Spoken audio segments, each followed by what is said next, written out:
नमस्कार दोस्तों, स्वागत है आपको हमारे यूट्यूब चैनल एडमिशन मंत्रा पे। मैं राहुल रंजन आज आपको बहुत ही हेल्पफुल वीडियो शेयर करने जा रहा हूं जो आपके नीट एंट्रेंस एग्जामिनेशन टेस्ट में बहुत ही हेल्पफुल साबित हो। पूरी जानकारी पाने के लिए वीडियो को एंड तक देखें। अगर हमारी वीडियो आपको अच्छी लगे तो लाइक करें, कमेंट करें, शेयर करें और हाँ, हमारे चैनल को सब्सक्राइब करना ना। हर साल लगभग 17 से 18 लाख स्टूडेंट नीट में अपीयर होते हैं और लगभग 60% स्टूडेंट इसमें नॉट क्वालिफाइड होते हैं। ये बहुत बड़ा निगेटिव रिजल्ट होता है हर एक साल का। इसका सबसे मेन कारण मेरे अंदाज में लैक ऑफ टाइम मैनेजमेंट है और दूसरा consistency. Lack of time management, आप चाहे अपनी पढ़ाई कर रहे हो, चाहे आप अपने पर्सनल लाइफ में हो, चाहे आप अपने एग्जामिनेशन सेंटर पे हो, इसका बड़ा ध्यान रखना पड़ेगा आपको। और दूसरी कंसिस्टेंसी, अगर आप अपने पढ़ाई में या किसी भी चीज़ में कंसिस्टेंसी को ब्रेक करते हो तो पीछे रिकवर करने में फिर से बड़ा समस्या आता है आपके लिए। तो हमें कंसिस्टेंसी पे भी बड़ा ध्यान रखना है। ये पढ़ाई को आप कंसिस्टेंसी के साथ करें, ब्रेक ना करें तो ज़्यादा बेहतर होगा। और तीसरा जो सबसे बड़ा लैकिंग पॉइंट है, वो स्टूडेंट क्या करते हैं कि एक साथ ही वो पूरा सिलेबस कवर करना चाहते हैं। जैसे आप फिजिक्स पढ़ रहे हो तो केमिस्ट्री का याद आता है पीछे से आपको, केमिस्ट्री पढ़ रहे हो तो बायो को ध्यान जाता है आपको। करना क्या है कि आपने फिजिक्स का टाइम बनाया है तो उस टाइम में आपको फिजिक्स ही पढ़ना है। केमिस्ट्री के लिए आपने टाइम बनाया तो केमिस्ट्री ही पढ़ना है। बायो के लिए आपने टाइम जो निर्धारित किया उसमें बायो ही पढ़ना है आपको। आप तीनों सब्जेक्ट्स एक साथ में मिक्स ना करें कभी भी पढ़ते टाइम पे। तो ये सबसे बड़ा ध्यान रखना है आपको। और आप पूरे के पूरे सिलेबस कवर करने में अपना दिमाग को नहीं लगाना है। जो सिलेबस, क्योंकि अभी के हिसाब से अगर मैं आपको बताऊं तो टाइम कम है।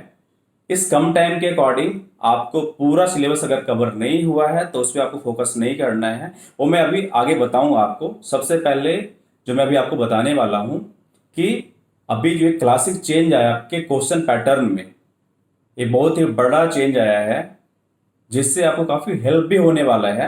और एक क्वेश्चन पैटर्न को काफ़ी इजी किया गया है।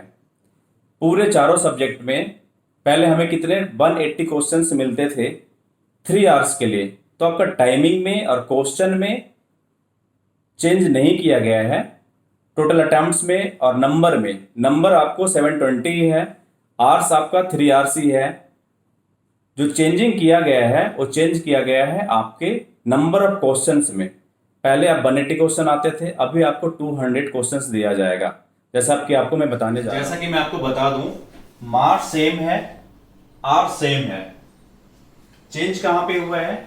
तो आपको जो टोटल नंबर ऑफ क्वेश्चंस दिए जा रहे हैं वो 200 दिए जा रहे हैं, लेकिन जो टोटल नंबर ऑफ क्वेश्चंस आपको अटेम्प्ट करने हैं वो 180 ही करनी है। यहाँ पे इच क्वेश्चंस के लिए आपको 4 मार्क्स ही दिए जाएंगे, जो पहले दिए जाता था जिस तरह से। नेगेटिव मार्क्स के लिए आपको -1 दिए जाएंगे। आपको अगर आपने किसी क्वेश्चन को अटेम्प्ट नहीं करते हो तो उसके लिए आपको 0 मार्क्स दिया जाएगा।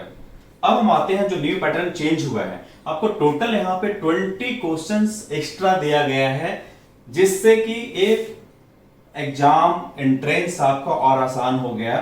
तो उसके लिए पैटर्न बनाया गया कि हर सब्जेक्ट्स में आपके 2-2 सेक्शन बनाए गए हैं। तो मैं चलता हूं फिजिक्स के ऊपर। फिजिक्स में सेक्शन ए के अंदर 35 क्वेश्चन है। इस 35 क्वेश्चन में आपको 35 क्वेश्चन को ही अटेम्प्ट करना है। ये कंपलसरी है कि पूरे क्वेश्चंस को अटेम्प्ट करना है आपको। बट सेक्शन बी के अंदर 15 क्वेश्चन है, बट इसमें मैक्सिमम जो आपको अटेम्प्ट करना है वो 10 क्वेश्चन ही करना है, और उसके लिए आपको 40 मार्क्स दिए जाएंगे। और 35 क्वेश्चन अटेम्प्ट करने के लिए आपको 140 मार्क्स दिया जाएगा। तो अगर आप इसमें से 15 क्वेश्चन में 15 क्वेश्चन करने की कोशिश करते हैं तो उसका कोई लाभ नहीं है। अब वो करना ये है कि इस 50 क्वेश्चंस में जो सबसे 10 क्वेश्चन सबसे आसान है आपके लिए, उसी क्वेश्चन को आप करें और नेक्स्ट चैप्टर में निकल जाए। आप केमिस्ट्री में निकल जाए, फिर बायो करें, फिर जियोलॉजी करें। इससे आपका टाइम मैनेजमेंट बेहतर होगा। इसके अकॉर्डिंग टाइम मैनेजमेंट के अकॉर्डिंग करना है। अगर मैं टाइम मैनेजमेंट की बात करूं तो आपके पास टाइम बहुत ही कम है। इस कम टाइम के अंदर लगभग आपके पास 45 to 50 डेज बचे हैं अभी। इस टाइम के अंदर आपको प्रिपरेशन कैसे करना है, नीट क्वालिफाई कैसे करना है, अच्छे से अच्छे मार्क्स कैसे लेके आना है, 720 में 720 अचीव कैसे करना है, तो इसके लिए मैं कुछ पॉइंट्स आपको बताना चाहूंगा। आपको जो सबसे पहला पॉइंट मैं बताने जा रहा हूँ वो है सिस्टमेटिक डे रूटीन। आपको पर डे का अपना रूटीन तय करना पड़ेगा कि हमें कितना देर पढ़ना है, कब सोना है, कब ब्रेकफास्ट करना है, कब डिनर, कब लंच करना है। बिल्कुल रूटीन में एंड डिसिप्लिन में आप ज़्यादा से ज़्यादा पढ़ाई पे टाइम आपको देना है। अभी आपको लगभग पर डे के हिसाब से एटलीस्ट 12 से 14 घंटा तो स्टडी पे ध्यान देना चाहिए। एंड जो सेकेंड पॉइंट मैं आपको बताने वाला हूँ कि स्टूडेंट ज़्यादातर क्या करते हैं कि वो अपने पूरे सिलेबस को कवर करने के चक्कर में अब पीछे का किया हुआ सिलेबस चैप्टर भूल जाते हैं। तो इस टाइम में आपको कोई नया चैप्टर, कोई कठिन चैप्टर, कोई वास्ट चैप्टर आपको नहीं लेना है, नहीं करना है। आपको ज़्यादा से ज़्यादा कंप्लीट किए हुए सिलेबस को रिवीजन करना है, याद करना है, उस चैप्टर के मॉक टेस्ट को बनाना है। आपको जो मैं नेक्स्ट पॉइंट बताने वाला हूँ वो है आपको ज़्यादा से ज़्यादा बायोलॉजी और केमिस्ट्री पे फोकस रखना है, क्योंकि इससे जो क्वेश्चंस आते हैं डायरेक्ट आपको application based, theory based and memory based आते हैं। तो मेरे ख्याल से आप अगर केमिस्ट्री और बायोलॉजी पे ज़्यादा फोकस रखते हो विद कंपेरिजन टू फिजिक्स तो आपके लिए ज़्यादा अच्छा होगा इस लास्ट मोमेंट पे। अगर आपने पहले से तैयारी कर रखा है फिजिक्स, केमिस्ट्री, बायो का, तीनों का पैरेलली, तो ठीक है, आप बहुत ही अच्छे मार्क्स ला सकते हो, 720 में 720 लेके आ सकते हो। लेकिन अगर अभी लास्ट मोमेंट पे आपने पूरा सिलेबस कवर नहीं किया है तो मैं आपको यही सजेस्ट करूंगा कि आप ज़्यादा से ज़्यादा ध्यान आप बायो पे करें, आप केमिस्ट्री पे करें, और जो चैप्टर आपने कर लिया उसको ज़्यादा से ज़्यादा रिविजन करें। ज़्यादातर questions application based, theory based and memory based आता है। तो आपको उस पर ही फोकस रखना है कि आपको ज़्यादा से ज़्यादा याद करने पे ध्यान देना है, रिवीजन करना है और उसको मेमोरी में बैठाना है। फार्मूला हो और जो भी थियोरी हो तो ज़्यादा से ज़्यादा आपको याद करना है।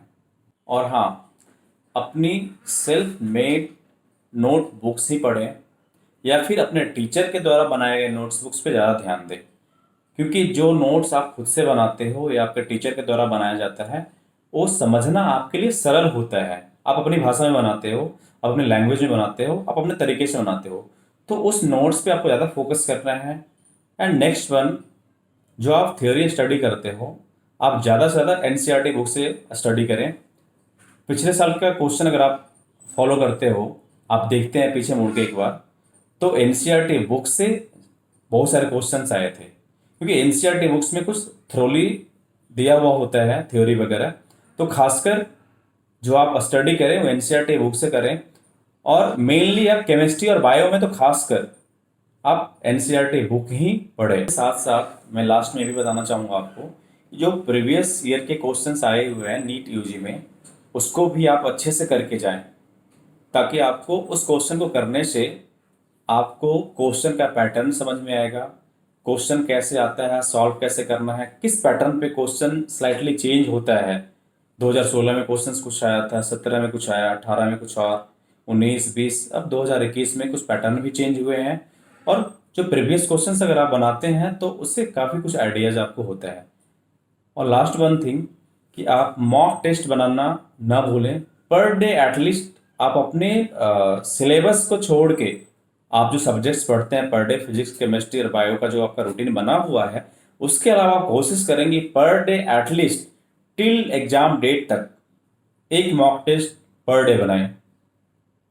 अगर ऐसा करते हैं तो हमें लगता है कि आपको नीट क्वालिफाई करने से, नीट में अच्छे मार्क्स लाने से और नीट में 720 में 720 लाने से आपको कोई नहीं रोक सकता है। So guys, all the best. अच्छा करें, मेहनत करें और आगे बढ़ें।